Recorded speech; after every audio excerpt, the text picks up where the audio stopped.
Bonjour, je vais faire une petite vidéo pour présenter ça, mais en version allongée.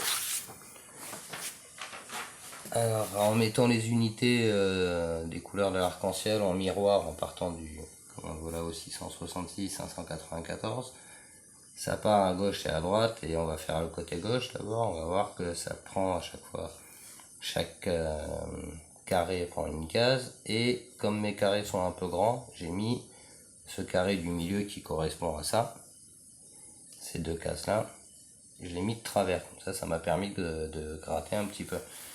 Donc là on voit que ça suit, alors ça, le côté les carrés transparents, ça isole les zéros, donc on voit que ça correspond bien à chaque case, etc. De ce côté là jusqu'à 999. Et on va refaire le chemin de l'autre côté. Donc on repart du milieu en miroir comme on le voit là-haut. Donc les cases, hein, ça suit. 540. Alors à chaque fois qu'il y a un blanc, ça correspond à un demi-tour. C'est-à-dire que là, vous voyez, on est à 360 degrés. Donc ça, c'est l'équivalent d'un tour. Donc après, un tour et demi. Ça, c'est le deuxième tour. Et on va dire le troisième tour. Bon, alors, on va revenir par là-bas.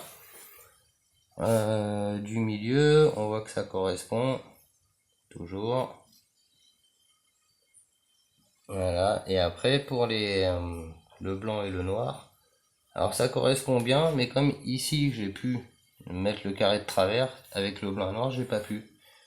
Donc ça, au bout d'un moment ça se décale d'un, enfin deux même. C'est parce que mes carrés sont trop grands, mais c'est exactement le même nombre d'unités, hein. Voilà, donc c'était pour présenter ça vite fait. Voilà comment tout ça se déploie sur la table de 9. Alors on va y retrouver tout un tas de symboliques intéressantes, mais je referai sûrement une vidéo pour décoder plus profondément tout ça. Voilà, tout ça pour dire que voilà, en route pour le 27.